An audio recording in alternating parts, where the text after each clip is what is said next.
En Onda Cero, León en la Onda.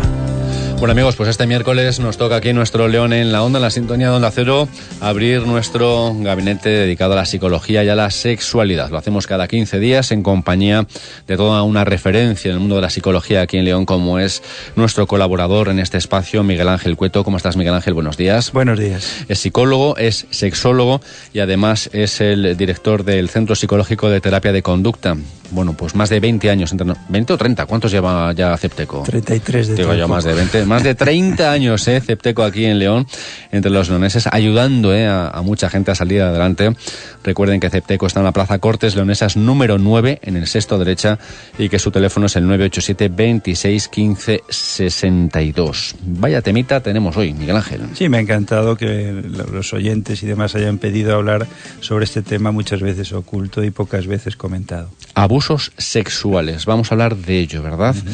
Bueno, ¿cuál es el concepto de abuso sexual? Sí, básicamente es cualquier forma que tengamos los seres humanos de interacción sexual forzada entre una persona y otra, y lógicamente la persona que ejerce un cierto control y poder sobre el otro abusa de esa circunstancia. Puede ser por edad o puede ser por otras características. De hecho, el Código Penal lo señala con a veces que no se necesita o que no se tiene el consentimiento, y tampoco media violencia ni intimidación, sino sería una agresión sexual.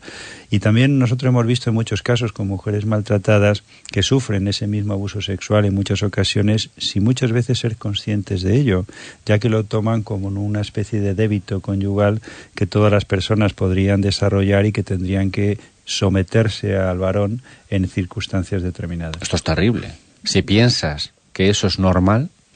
Ese es el problema, porque muchas mujeres que tienen este tipo de situaciones no lo valoran como un elemento de abuso o de agresión sexual, sino simplemente como una obligación personal por estar casadas con la persona o tener esa relación de pareja. Se está hablando más en los últimos tiempos, en los últimos años, de abusos sexuales. Tiene más relevancia mediática, ¿no? Sí, por supuesto, quizá porque estamos convencidos de que el ayudo a los menores o las personas que sufren ese tipo de abusos es necesario y muy conveniente. Después hablaremos de las secuelas, pero muchas veces no hemos oído personas que de niños sufrieron abusos sexuales y que han padecido ese trauma durante toda su vida y que muchas veces no se lo quitan nunca. Exactamente, muchas veces puede ser un drama importante y un aspecto y un trauma que pueden condicionarle, y en muchas ocasiones vemos problemas sexuales que de alguna forma empezaron o surgieron a través de un abuso sexual.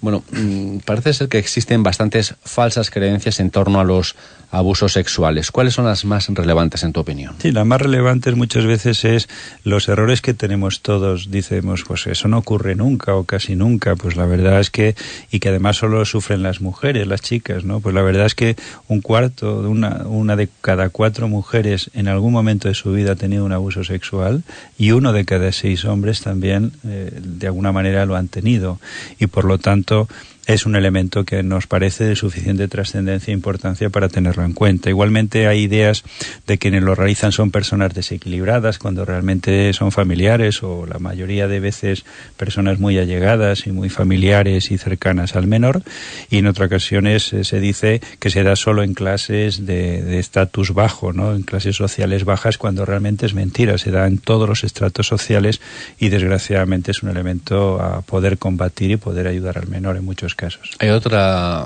creencia que me parece terrible, que es el famoso consentimiento, ¿no? No, es que y parece que abres ahí la puerta a todo. Pues es a mí lo peor que se puede hacer, porque nunca un menor consiente.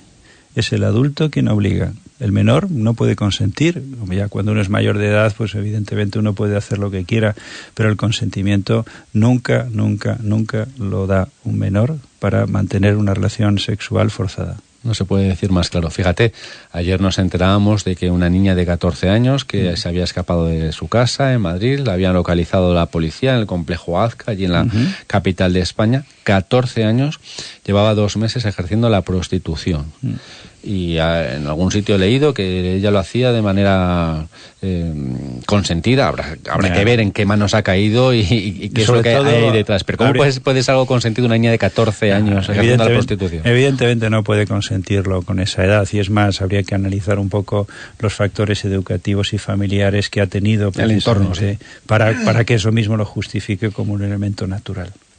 Y estábamos hablando de creencias falsas. ¿Cuáles son las que más daño hacen al menor? Pues la verdad es la que tú has comentado. ¿Ah, sí? Es básicamente el que el menor consiente en la relación, o incluso se piensa que muchas veces fabula o miente al relatarlo, cuando realmente la mayoría de las situaciones, y hemos hecho muchas evaluaciones de menores, no suelen mentir cuando lo cuentan.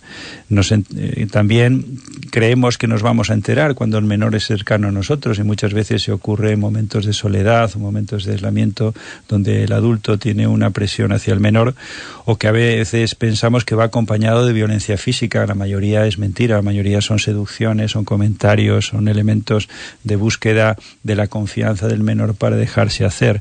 Y después pensamos que el menor podría evitarlo, pues la verdad es que no, nunca lo puede evitar, porque cuando hay un adulto que seduce o que intenta imponer su criterio, pues no lo va a poder controlar. Y después se piensa que a veces, como tú comentabas también, que las consecuencias van a ser nimias, van a ser pequeñas, cuando realmente en muchos casos las consecuencias son graves y muy importantes en función de determinadas variables. Y después están las amenazas, ¿no? Estoy pensando en esos abusos sexuales que surgen, por ejemplo, después de haber entrado en contacto un menor, un niño, una niña, con un adulto a través de Internet. Exacto, pero puede pasar dos cosas. Es decir, cuando el adulto es cercano al menor, lo que utiliza es el secreto, es decir, intentar que no digas nada, porque si no va a pasar algo. Y cuanto más distante es el menor, como tú comentabas, a través de Internet, lo que utilizan son las amenazas de que van a revelar o que van a poner algún tipo de foto, vídeo que ha grabado con esa menor o ese menor para poder manipularle.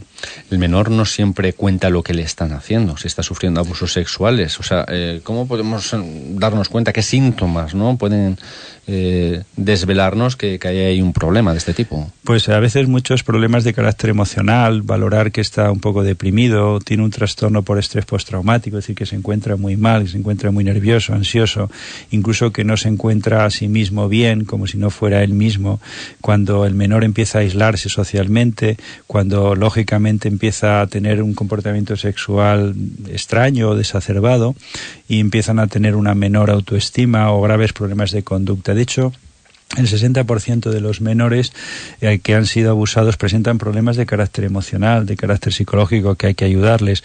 Y normalmente los síntomas, cuanto más intensidad, es decir, cuanto más fuerte, duración y frecuencia sean esos abusos, es más grave la sintomatología generalmente que ese menor va a tener. Incluso a mayor edad, si es adolescente o es más bien a partir de 10, 12 años, esa situación además le va a generar más problemas. Y si además la persona que abusa de él es muy cercana, que es una persona de apego y de cariño hacia él, imagínate la paradoja, es decir, me está haciendo algo que no debe a alguien a quien quiero, y eso es un elemento. En otros casos a veces dependerá un poco de la capacidad de resistencia que tenga el menor, es decir, que en ocasiones a veces no genera, si es muy pequeño, ninguna patología y no habría que preocuparse, pero en la mayoría de los abusos sexuales sí que habría que preocuparse para ayudar al menor en estos casos. Estamos hoy hablando de los abusos sexuales, nos estamos centrando en los menores, no estamos hablando de los adultos, que eso lo podemos hacer en cualquier otro momento, por supuesto. ¿Y qué estrategias utilizan los agresores, los abusadores sexuales con los menores? Pues normalmente si es muy cercano al menor, como te comentaba un poco, la confianza, si es un educador, un amigo, un adulto conocido, un padre, una madre, puede hacerse, aunque normalmente lo que solemos abusar somos los hombres, no las mujeres en general. Y después aprovecharse de una situación confusa, utilizar un poco conductas de doble significado, empezar con caricias de carácter no sexual para ir estableciendo esa confianza que puedas tener sobre el menor, y establecer una especie de, saber en ocasiones una sorpresa o premio si lo acepta, es decir, buscar un poco el chantaje emocional de ese menor y amenazarle verbalmente, lógicamente, para que no lo comuniquen, especialmente si se repiten esas conductas, y lo que te comentaba, incluso amenazas físicas, sobre todo más de desconocidos y de personas no tan cercanas al menor. Yo creo que pocas cosas nos pueden parecer tan asquerosas como pensar en alguien que abusa sexualmente de un menor. Es algo que nos repugna. Pero ¿cómo es ese abusador? Tú, que además llevas tantos años en el mundo de la violencia de género, ¿les has conocido?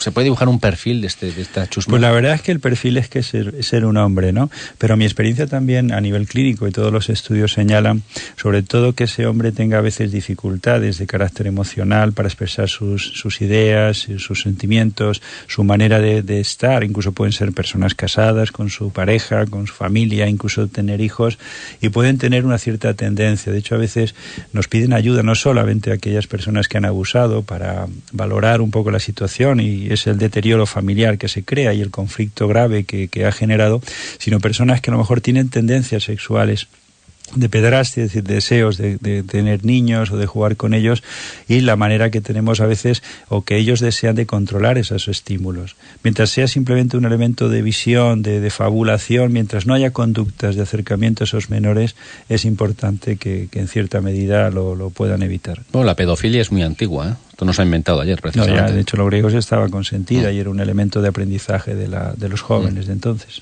Nos queda menos de un minuto para la última cuestión, Miguel Ángel. ¿Cómo podemos ayudar a nuestros hijos a evitar situaciones de abusos sexuales? Vale, en primer lugar, lógicamente, teniendo un buen apego con ellos. En segundo lugar, enseñarle a que confíen en nosotros, que verbalice conductas que le parezcan un poco inusuales o raras y demás.